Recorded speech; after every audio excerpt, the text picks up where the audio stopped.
Hello guys, nandito na naman po ako para sa panibagong usapin. So sa video na to guys, pag-uusapan natin yung mga trending na stock at saka yung ni-request na stock, no. So halos hindi ako nakakuha sa inyo guys kagabi ng ano, no, ng mga request nyo. So i-continue ko na lang guys yung mga na-request nyo nung nakaraan. Dahil medyo puyat talaga guys. Dalawang araw na akong walang masyadong tulog. So kailangan natin tabahuin tong stock market ngayon guys, no. Kasi nga ito yung big day natin. So kailangan maging ano tayo dito, maging manigurado tayo sa mga earnings natin. Lalo na ngayon, malapit na. Ramdam ko na magsisimula na talaga yung bull run, guys. So kailangan nating magsipag na kumita talaga. So kailangan lagi tayong mindset natin laging winning, guys, no. So I hope na gano'n na kayo mag-isip ngayon na malapit na ang bull run. So dapat marunong na tayo mag-posisyon.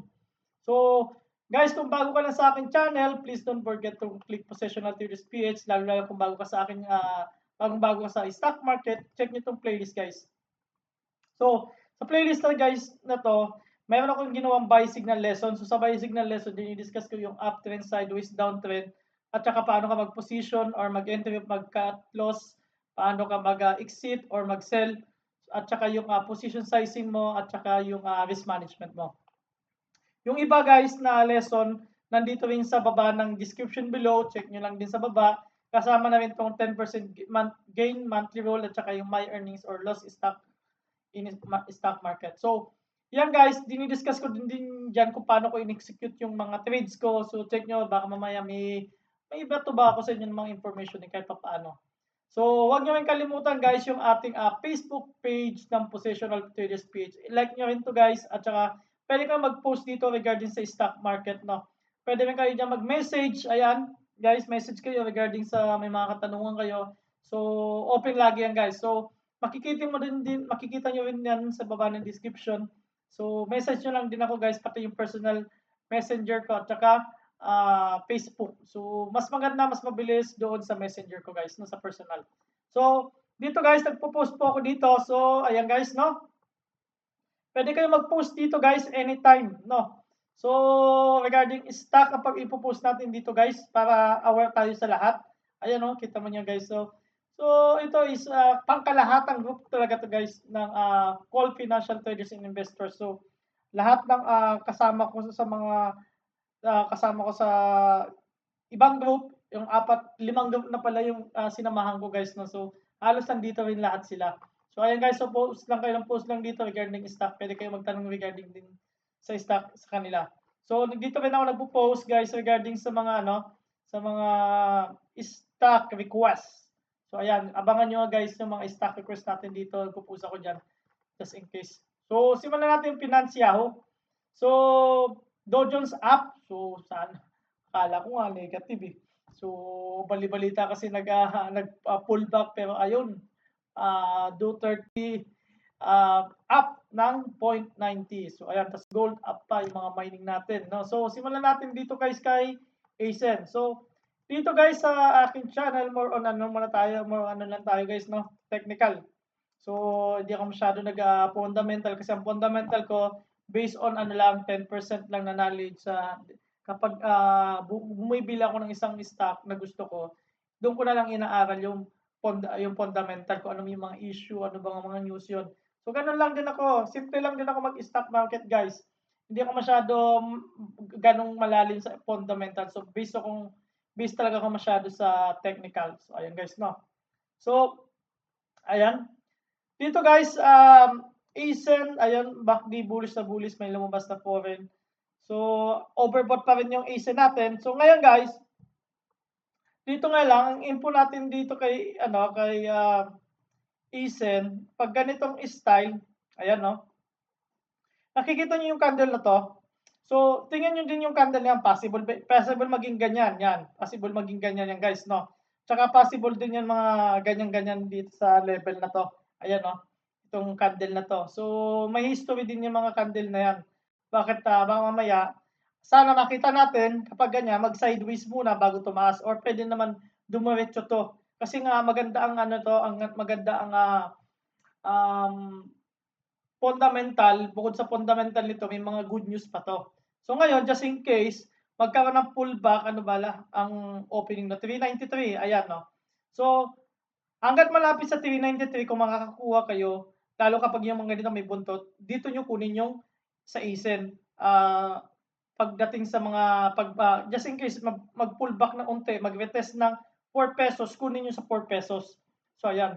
So at least mga 10% of maximum 20% lang ng buying power mo. Yun ang secret lang dito. So pwede mo din naman to hold dahil nga maganda rin naman fundamental ito in long term, no. So energy source to, guys, no. Next natin si AGI. So ito pa yung mga request dati, ano. May dinagdag lang ako, guys, no.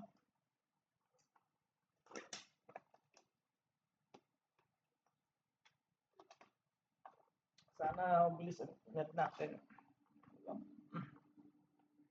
Ba naman? Ayan.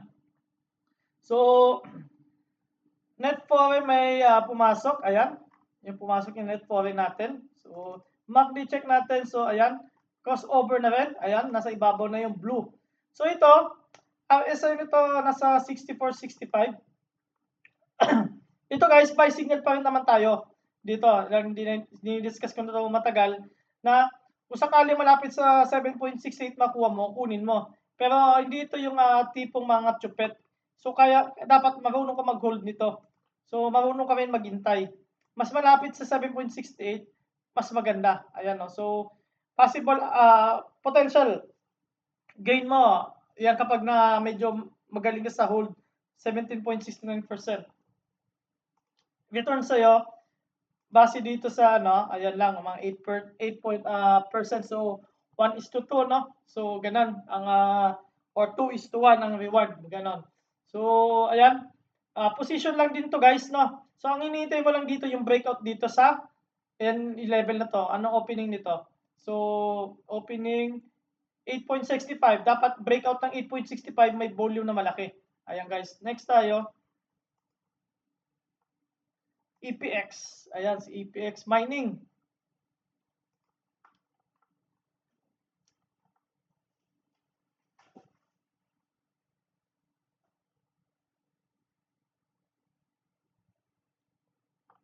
So sa mining, ayan, si EPX nasa 58 yung RSI, MACD. So, sign of reversal ba to? Wala pa naman. So, net foreign may pumasok ulit. So, dito sa EPX, bumaba nga siya, sayang, no? So, dito, secret lang dito sa entry level mo, mas malapit mo makuha sa 1.8, mas maganda. Ngayon, kapag nag-close below 1.8, sell mo na. So, ang abang mo niya, mga dito level, mga 162 or dito sa 170. So, ayan, guys, no? So, yan lang ang EPX natin. Abang-abang lang, position lang to. So, yun ang possible potential earnings na pwede makuha kay EPX.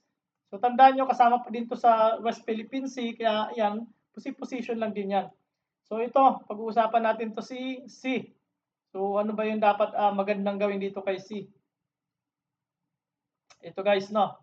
So, i-discuss ko na rin kung ano yung mga possible yung gawin sa during trading, no? So, ayan. So, RSI 63. So, MACD wala pa, no? Tapos, net foreign may pumasok din na 225. Okay.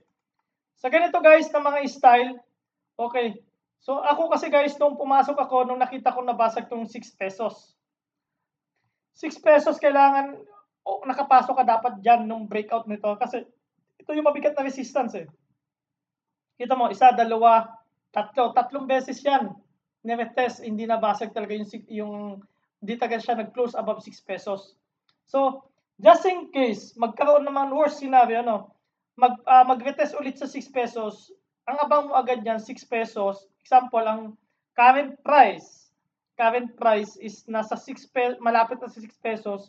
Ang set mo ng buy signal mo, 6.2, 6.3, para just in case, nasa 6 pesos man siya, mauna ka na agad. Kasi kapag sinet mo, marami nagtatanong sa akin ito, guys, no? Advanced knowledge na rin kasi ito, advanced strategy. So, 6.3, nasa 6 pesos yung current price, mauna ka, possible yun. So, ngayon, ang tinitingnan ko dito kay C, ganito, guys, no? Just in case. Kasi madali na naman basagin yung 6.4 na yan, guys, eh. Pwedeng basagin yung 6.4 na yan. Ang ganda ng volume niya, oh. Sa weekly pa lang yan, ang ganda na ng volume niya.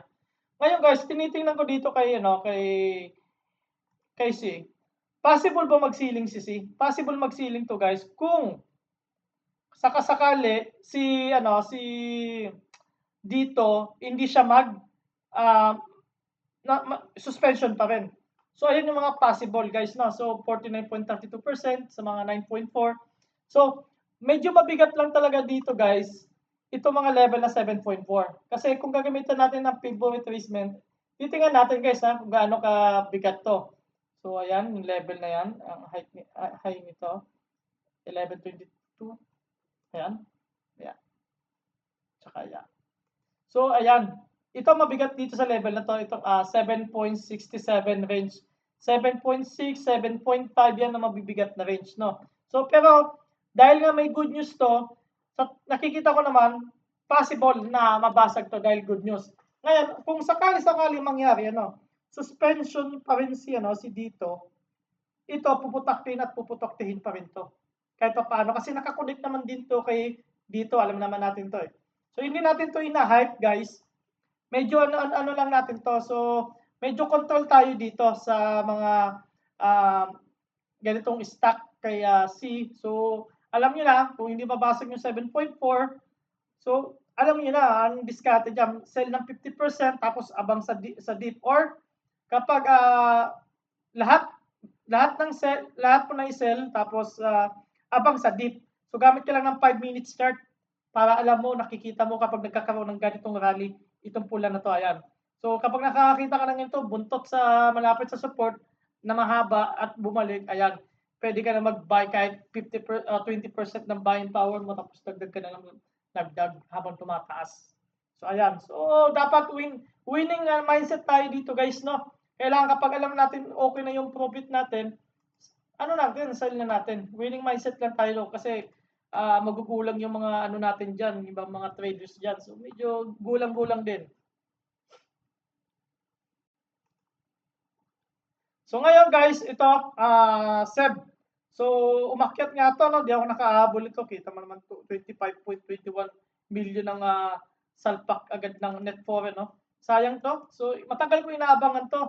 Kahapon kasi hindi kahapon, nung Monday. Gustong-gusto ko sana pasukan to ng Monday pa. So sayang na, oh. So nasa resistance siya ng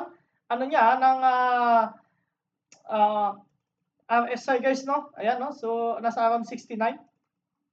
Yung pataas naman yung ang pinakamaganda dito kay Cebu, kung wala kang support talaga diyan, ang pinaka dapat kuha mong presyo dito sa 42.78, mas malapit sa 42.78, yun ang kuha mo. Huwag ka na munang kumuha dito sa gitna kasi baka mamaya hindi mabasag to. Ang kaabang-abang dito kay Cebu, kailangan mabasag tong 54.11, yung breakout dapat. Magkaroon ng breakout at pag-consolidation dyan, ang next target mo itong level na to, mga 72 o 76 level. Yan mga tinatarget mo dyan kasi maganda naman ang volume niya. So ang volume niya umaabot ng 4.09 million. Ang laki. So ilang test ng bottom niya, no? 4, 5 ba yan? 1, 2, 3, 4, 5, oh. So 5 bottom. Ayan guys, no? So ang kuha mo lang dyan, dapat lang dito lang sa malapit sa 42.78. So maganda yung baka maging resistant niya kasi yung moving average 200. Mauntog siya dyan at bumalik dito sa 42.78. So next natin, dito. So tinitingnan natin yung mga possible dito dito. So alam naman natin yung halos resistant nito. Mababa talaga, nasa 70. Ayan, no? 48 lang resistant nito guys, no? So na-review na natin to. Ang titingnan lang natin yung laro natin mamaya. So ganito yung play muna guys. Para sa akin ang i-share ko na lang din sa inyo yung mga play dito. Ayan. Opening pa lang nito, just in case mag-open to. Sabihin natin mag-open yan, no? Ngayon, kung medyo kinakabahan ka sa laro mo dito, ang pinaka-key level nito, kailangan mabasag yung itong level, 7 pesos. 7 pesos kailangan mabasag dito, guys. Lagay natin sa, balik mo na sa 6. Ito ang kailangan mo na dito, yung 7 pesos. Yan, yung level na yan. Or, itong 7.10. Yan ang mga factor. Kung medyo, example, medyo kinakabahan ka, buy ka muna ng mga 20% dito sa level na yan, pag opening. Tapos, kapag nakita mo mababasag yung 7 pesos or 7.10 or 7 pesos na lang, dapat mag-close above 7 pesos to para maganda. Kasi kung mga below 7 pesos, pangit guys. Baka mauntog lang 7 pesos. Yun ang medyo critical dito. Kailangan ang basag nito, dapat basag ang 7 pesos. Ngayon kapag nagbasag yung 7 pesos, volumean mo guys. Volume ang kailangan mo. Tapos kapag okay na umangat to, just in case titingnan natin yung mga possible up nito. Dito. Hindi natin to ina-hype guys. Ganun lang talaga ang diskarte dito dito. Buy ka lang na unti sa opening kapag nabasag yung 7 pesos. Volume. Ayan. Ang up nito, ang tinitingnan natin, saan ba yung ating, ayan. Kita mo, oh. So, ayan, level yan. Sobra-sobra. Baba natin, ito, ayan. Mga 8.80. Ayan, oh, 8.80. Makikita mo naman yan dito sa bid and ask, guys. Kung anong magiging opening yan. Pwede mo lang isagad dyan yung 8.82. Pwede ka na mag-sell, ay mag-buy sa 8.82 para mauna ka na. Yung 8.82 na yan, pwede ka na mag-buy dito. Pero makikita mo naman dito kung anong opening yan. Ngayon, kapag nag-open, example, 8.82, puno-puno na, tataas yan. Malamang ang opening yan, mga 6.5, 6.7. Tama ba? Check natin. Just in case, kung sa 7 pesos, masyado mataas ng 7 pesos eh. Mataas masyado yan. So, sabi natin mga 10% o maximum 10%. 6.5, ayan. Ang opening. Ngayon, ang set mo na agad niyan next, ano na, kapag nag-open ng 6.5, set mo agad ng 7 pesos yung buy signal mo para makapasok ka kaagad. Ayan. So, ayan lang. Tapos manage mo lang yung risk mo kapag okay na yung gain mo. So, ang unang thinking natin kapag nandito na sa level na yan, malapit na mag-take profit yan, mga level na yan. Kapag naglagpas ng 8 yan, magta-take profit na yan, mga yan. So, medyo maging aware tayo dyan, guys, no? Kapag naglagpas ng 8 yan. DNL. Sinisipon ako. Dahil kulang, guys, sa sa tulog, guys. Ang tulog ko lang, guys, yan ba? 3 oras lang. Ba naman?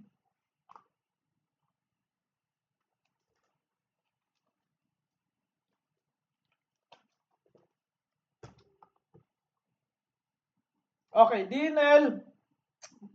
Kita mo naman yung moving, what net profit nito. Ang laking net profit ng pumasok ko, 23 million. MACD, bullish na bullish. RSI, bullish na bullish. Oh. So, nasa level ng 76. So, ang magandang nito, gain nito, yung earnings ni DNL. So, check nyo na lang guys, no? So, ayan. Mga ganitong stock, hindi na dapat inahabol, no? So, na-discuss na natin to kung saan ang entry point malapit sa 6.15. Ngayon, kapag meron kang hawak nito, hold mo lang. Ito ang kailangan natin makita dito, 7.23. Ngayon, kapag sa tingin mo, hindi na mababasag talaga yung 7.23, 7.23, sell mo na. Kasi kailangan mabasag to eh. Kailangan mabasag to guys, no? At mag-close siya. Ito ang maganda kasi yung basag nito, yung breakout to. Yan ang breakout. Tapos inabangan, nakuha mo to yung breakout dito sa level na to. So meron ka ng 10%. So ayan. So mga ganito, wag niyo naman lang habulin. Pero kung nag-iisip kayo ng mga mid to long term, kunin niyo to at any price, no? So dito kung kukunin mo lang to ng mga hawakan mo ng ilang linggo lang, so medyo mataas yung risk mo. Kasi ang gain mo na lang is 5%, ang possible mong bagsak niyan, ayan, 9.59%, masyadong mataas. So manage mo lang yung risk mo. So kapag may hawak ka niyan, hold mo lang. Next natin, FNI.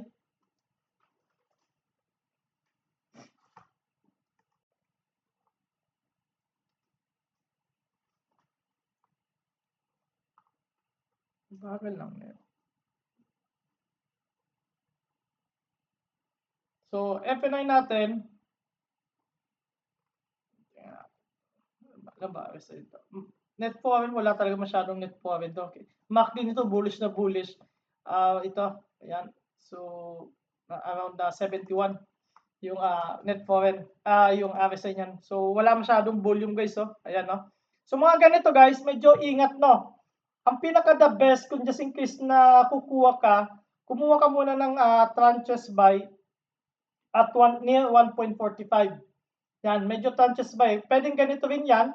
Pwedeng mag-green din. So, medyo ingat lang din. Kasi kung titingnan natin, ayan, no? Halos nagpapareha siya sa mga itsura niya, no? Ito lang nag-iba, oh, dahil nga nag-green siya, pero nag-consolidation, bumaba. Ayan, guys, no? Ayan, no? Titingnan mo yung pattern ng pag-akyat niya. So, medyo ingat, no? So, possible yung consolidation ng level. Ngayon, sa tingin ko, mas maganda kung sakali makuha mo dito malapit 1.4, kunin mo dyan sa 1.4. Ayan. Green. Green Holdings. So, ito.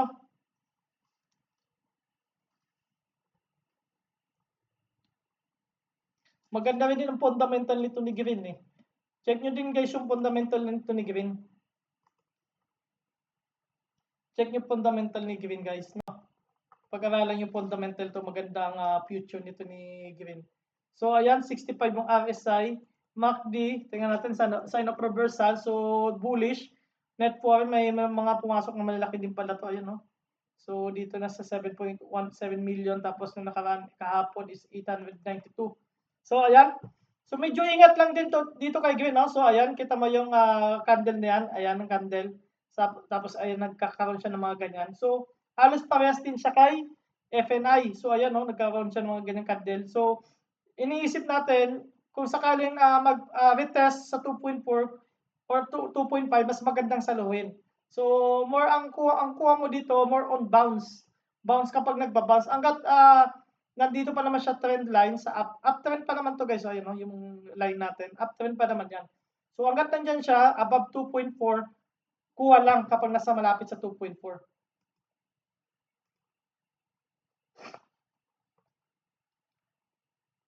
Next natin si Mac. Ayan, si Mac Asia.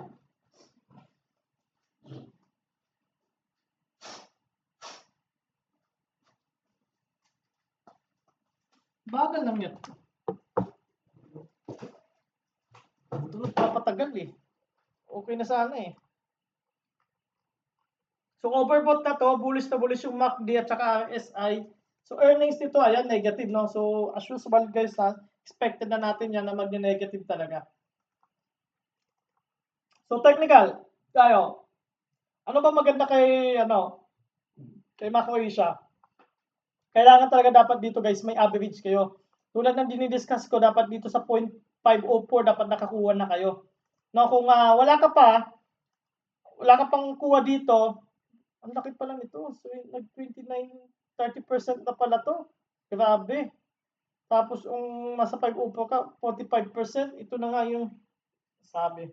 Sayang, no? Hindi natin tinulog yung natin kay Macro Asia.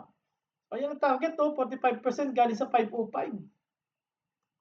Mayroon ng up na 31%. Grabe, choose.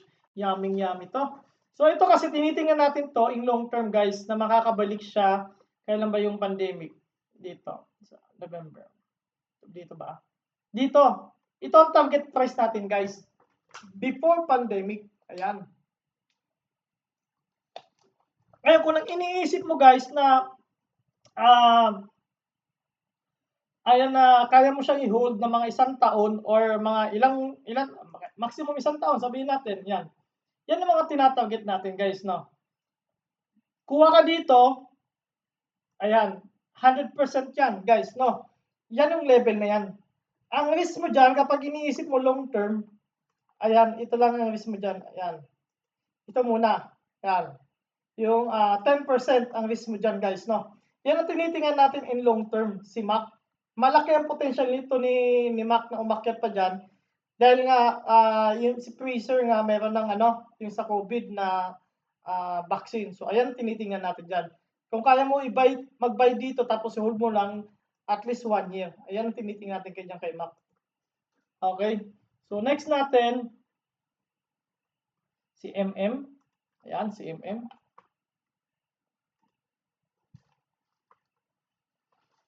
Si MM.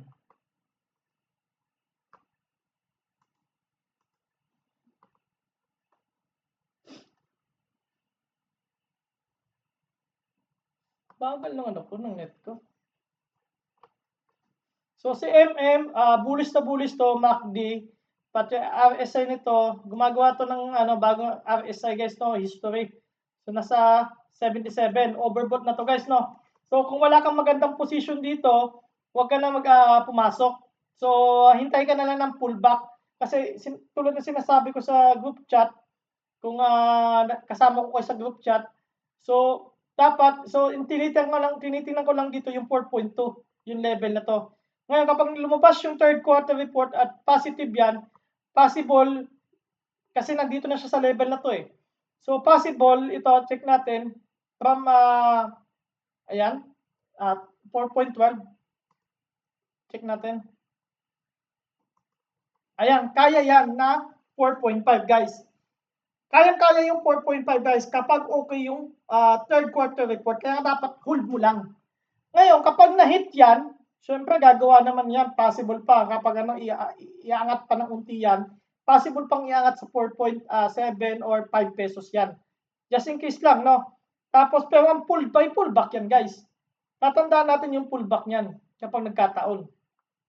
So, ano mga possible pullback yan? Kapag dito, sa part na to, ayan, yung level na yon. Tapos sabihin natin na i-range lang natin dito sa 4 pesos dito sa level na to. Sa 3 pesos na lang. Ayan. Titingnan natin. So, ito 4.20 ang bagsak. Kapag nasa 4.5 nagkaroon ng ano, gagawa kasi ng all-time high yan eh. So mga possible 5 pesos. So ang pullback niyan mga 420, 430. So yun ang mga medyo ano, tapos magko-consolidation bago mag-pop ulit. So yun ang tinitingnan ko kay MM kasi dito pa lang tinitingnan ko dapat yung third quarter pag nasa 360 pa lang yan guys, no? 3.60, tingnan ko yung third quarter report kaso hindi lumabas. Pinus na pataas kaya possible na talaga tong 4.5 na yan na ma-hit kapag okay yung third quarter report. Kaya kung may hawak ka dyan, hold lang. So, ang pinaka-the best yan, nung nagbasag ng 4 pesos, example, mag-dip ng 4 pesos, kuha ka lang kahit unti. Buy ka lang ng kahit unting shares. Tapos hintay ka lang ng third quarter report. So, ayan. So, kung gusto mo pumasok talaga na wala kang pondo dyan. So, kailangan taga dyan may average ka eh. So, 3.10 pa lang, sinasabi ko na yan na bodega na. So, MRC natin,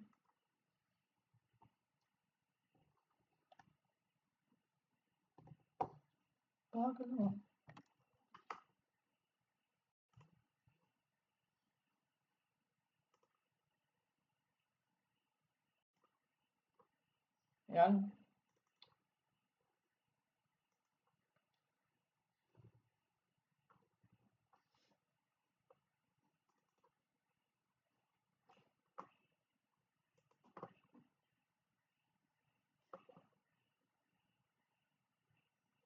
MRC natin nasa level ng 64. So, sign of reversal na tong MACD. Pero may momentum pa naman din yan. So, net forward may lumabas. Ito guys, no, dyan na ngayon, medyo tingin na lang kayo ng next confirmation kasi ang pullback nito, ang layo kapag moving average 50, ang layo. So, titingnan natin dito lagi sa level ng EMA 21. So, yan, yung malapit sa 0.4, just in case lumalapit dito sa 0.40, yan ang kuha, itong level na to, 0.40 na yan. Yan ang kuha mo dyan, just in case gusto mo bumili kay MRC. Yan ang kuha mo guys, no? So, para just in case, makapag-sell ka pa malapit sa mga resistance. Just in case 0.40, kuha mo. Tapos dito, so ano yan, 5% yan guys. Just in case pumunta dito, mag-retest, 19% yan, masyado mataas na nga yan. So, kuha ka lang malapit sa 0.40. So, M wide. Malapit na tayo. So, dinagdag ko yan si home at saka NBT. So, M wide. So, maganda ang MACD nito. So, nagtatahi-tahi. Tapos, RSI nito, so, halos nagsasideways. 52, maganda to guys, no? Actually, maganda to si M wide. Gawing 6 months hold lang. 6 months hold. Kaya ang pinaka the best dito kay M wide guys, ito buy ka lang ng any area, no? Tapos kapag nakita mo ang kailangan mabasag tong 8 pesos, ang next target niyan itong mga level. Yan, 11. So, buy ka lang. So, kahit hawakan mo ng mga 6 month o 1 year, ayan, yun ang mga target kay M wide. Guys, no? So, ayan. So, any price, basta wag lang mabasag yung 6.70. Kasi kapag nabasag yung 6.70, sell na yan. Next natin,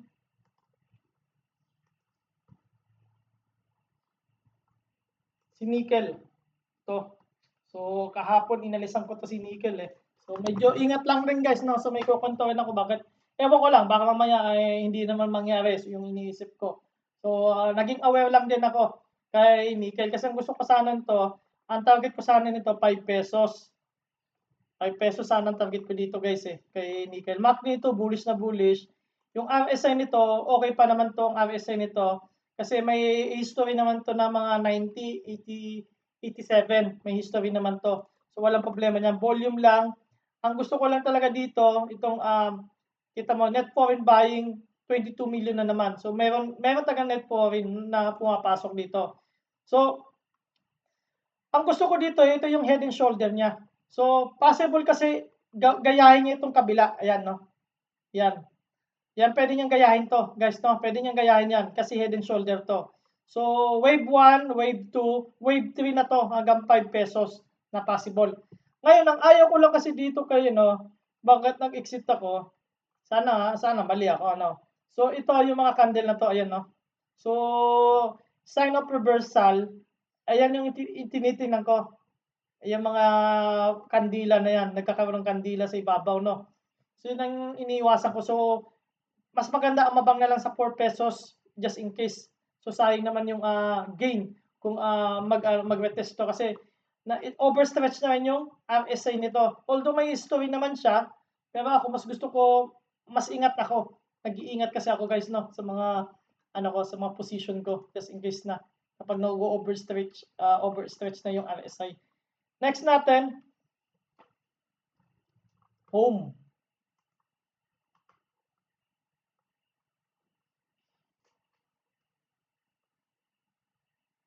So ito guys, si Holmes mayroong notice of analyst or inventors briefing. Ayan, check nyo na lang guys. So MACD nito, bullish na bullish. Ayan. So net foreign nito, sunod-sunod yung pasok guys, no? Ayan ang lalaki. So RSI nito, medyo ingat. Ayan. So 81, check nga natin may history ba to? RSI nito. Kung yun lang yung pinakamataas na. Uy, ayun na gumilos wala na, sagad na ata ito eh, sagad na. Ayan. So, overstretch na rin to. Ang pinaka-key point mo talaga dito dapat makita, kung wala kang position dito, abangan mo lang dapat dito sa breakout ng 84.14 o dito sa level na tong 8.5. So, ayan. Mas maganda mag-close above 8.14 at mag-consolidation siya dyan. Kasi ang next target niya ito. Kasi ito guys, no? Ito yung nagkaroon ng dito magsisimula pala yung pandemic at that time. So, yun ang mga target kay home. So, tulad ni Eagle, nakalabas na. Ayan, no? So, 46 up yan, guys, no? So, tingin mo dito, kung bibili ka dito at hawakan mo siya ng mga 1 taon, ang tingin mo dito, hold mo lang siya ng 1 taon muna or 6 na buwan. So, baka mamaya magkaroon ng magandang recovery yung all home na to. Ayan, no, ang target. At any price yan guys. Ang kapag nabasag yung 6.92, cut loss na. Next natin and last, MBT, si Metrobank. So ayan, so yung 36.36, sana naabangan, nakasakay kayo dun sa breakout natin dun, no, sa 36.36. Ayan, check natin MACD nito. So walang sign of reversal, may momentum naman to. So net foreign, may mga lumabas, no.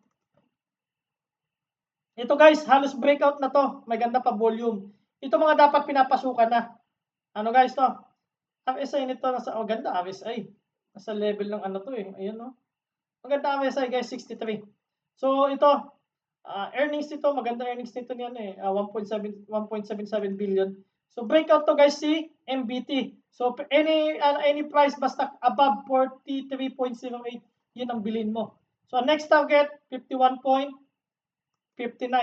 Ayan no.